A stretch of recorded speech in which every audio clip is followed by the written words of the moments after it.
subconsciously manifesting something for ages, like you've set a goal for yourself, and then someone close to you ends up getting exactly what you wanted, or like you know what you want, you see someone else out there with it, and you end up getting really jealous of them. And when this happens, you can kind of start questioning yourself and be like, what is going on? Like, I said that I wanted this thing, I put that intention out there, and now someone close to me got exactly what I wanted, or even someone like I don't know. Like, I think it's really common for people to have the experience where they'll decide that they want something, and then, or they'll know that they've wanted it for a really long time, and then they become very aware of everyone who has it, even if that's not like someone they know. Like maybe they'll be scrolling through Instagram and they'll see like somebody else with exactly what they said they wanted. And when that happens, it's really easy to get discouraged. It's really easy to be like, what's going on? Like, I decided I wanted this thing. And of course, we don't believe that like we're the only person that can have what we want. But it can be really frustrating because you're like, what is going on? And it's also really frustrating if you've been working on something for a while and you see other people seem to get it really easily, and it's only natural for a little bit of jealousy to show up when that happens, and you kind of start questioning yourself, being like, universe, what's going on? Like, why did that person get it and why don't I have it? But the thing is about this is I kind of see it in a couple, like, I just want to share with you like a different perspective on how you could see this, like how you can interpret jealousy, because at the end of the world, at the end of the day, the end of the world, it feels like that sometimes. At the end of the day, it's like what you make these things mean to you that really has that significance in like how you're gonna feel. And of course, like feeling good is really like, it really helps you be in that space where you can go and do the things that you need to do in order to get what you want. So there's a different way that you can sort of look at it, instead of being like, I really wanted this thing, this person got this thing, why don't I have it? Because that's a really disempowering point to be at. And of course, like, we always want to have you in a state of empowerment as much as possible. Like, we want you to take your power back. We want you to feel like you are at cause for everything that happens in your life. You're not just like a victim of like things happening to you, or like, it's like that shift of seeing like everything is happening for you versus everything is happening to you. And when you make that shift, it's really going to change your life and make it a whole lot happier, a whole lot, I'm not going to say easier, because there's always going to be challenges in life, but you'll feel better, because when challenges pop up, you'll be like, okay, like if this was here to teach me something, what would this be teaching me?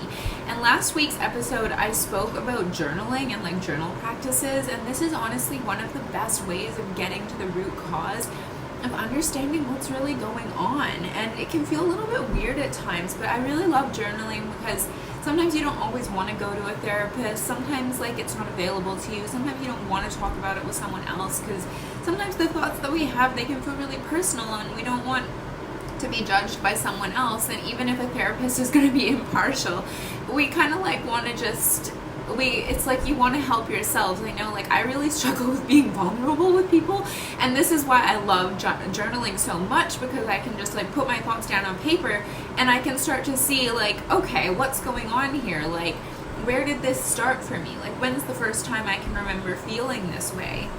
And sometimes frequently when you gain that clarity and you see like where this first popped up in your life, you're not always going to know, but a lot of things that happens in life where you can actually remember. So you can be like, oh, I can see how like these events just happened, and now I feel like this about that situation, and I'm taking those fears and those feelings that I had initially and I'm applying them to my present situation. We're always reacting to our current situation from something that happened to us in the past, or something that it reminds us of. So when we can start to do that digging and see like, okay, what does this remind me of? Like, what happened before where maybe I had a bad experience where I got hurt, and that's making me act this way in this situation, even though this situation is totally different from what I experienced in the past. Your mind is always just trying to protect you. So that was a little bit of a segue. So we're going to go back to like how you can deal with jealousy. One of the ways I like to see it is that the universe is showing you that what you want is possible. you don't have a desire for something unless it's possible for you. And I mean, I say that with a caveat, like, say, like, I'm never going to be president of the United States. It's not something I want either, but, like, it's not going to happen. Like, I was born in Canada. They're not going to allow a Canadian to be. So, like, within a certain level, but I'm talking about, like, probably the goals that you have set for yourself are, like, usually around business or, like, your career or relationships or, like, a house that you want to manifest. Like, these things that are within our control, and they are possible for you.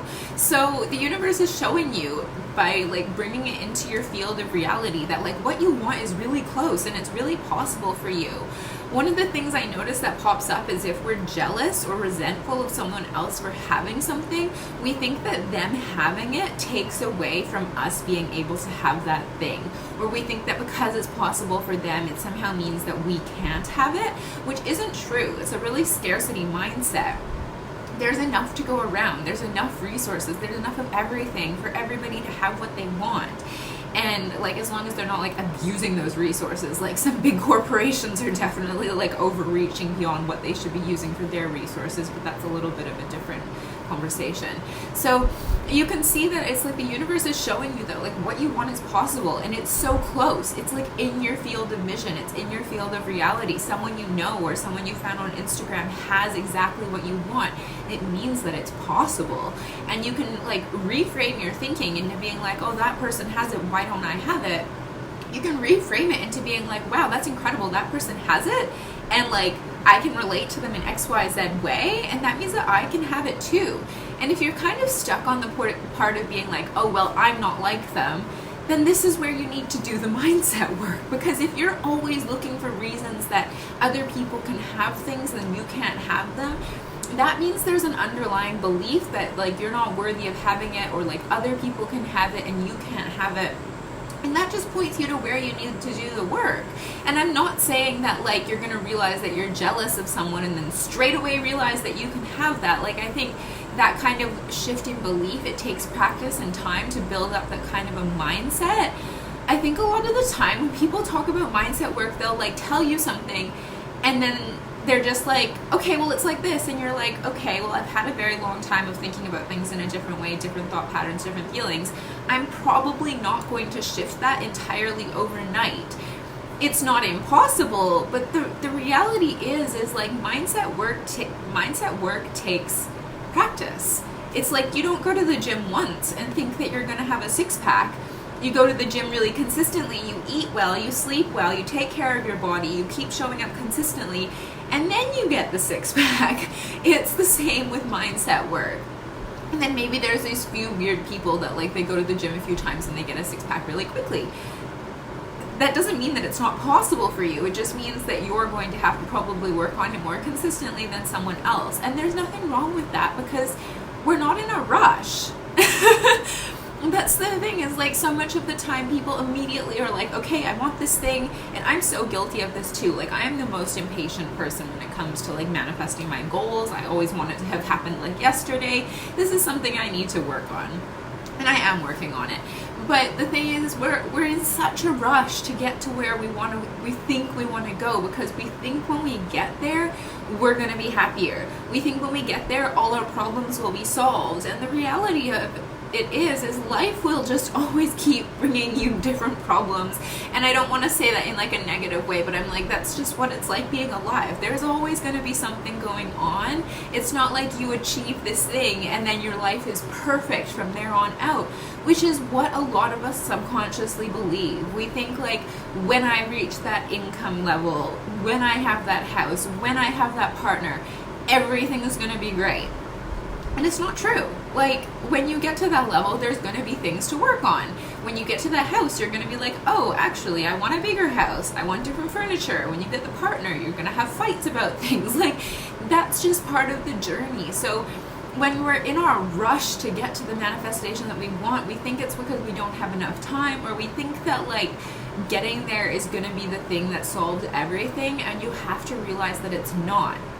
Like, the fun in life is deciding that you want something and, like, going on the journey to get it. Like, it would be so boring if we just were like, oh, I want that thing, oh, it showed up tomorrow, oh, I want that thing, oh, it showed up tomorrow. Like, that would be so boring. You would get so tired of that. Like, it wouldn't be fun, it wouldn't be rewarding.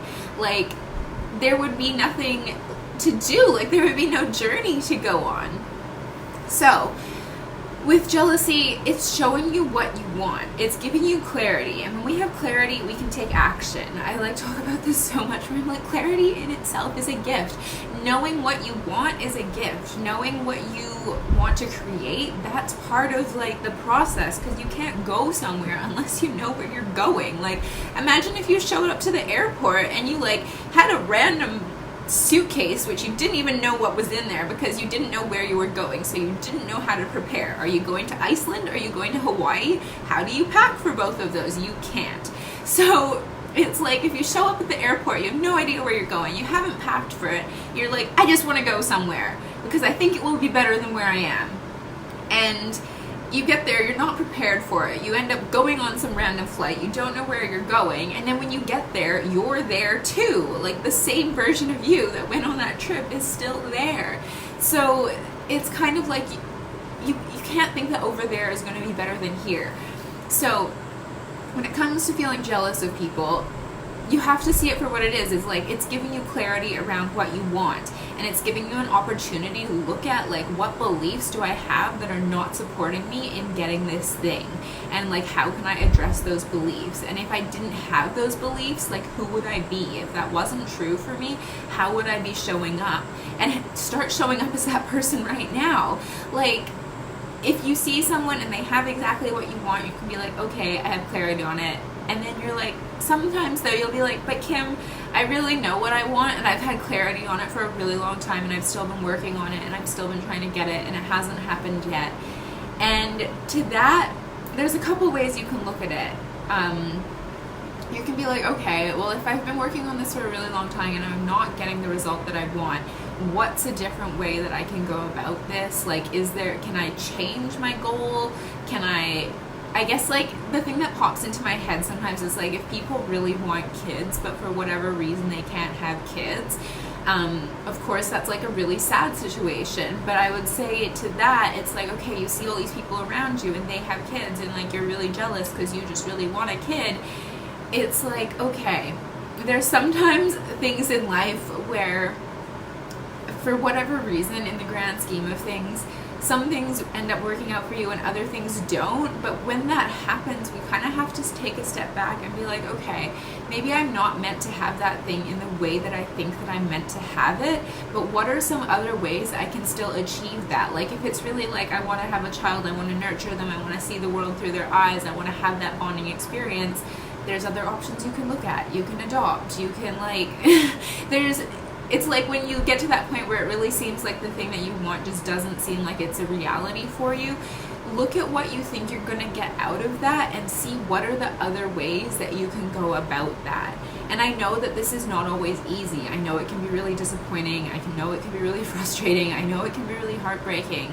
But a big part of that is like that surrender piece, because sometimes when you've built up so much resistance to the thing, the hardest thing is just to surrender to the moment. But a lot of the time you'll find when you just surrender to what is, then you find that peace within you, and then something else seems to come in to like solve the situation. And it's not always the way that you think it's going to be. It's not always what you think it is.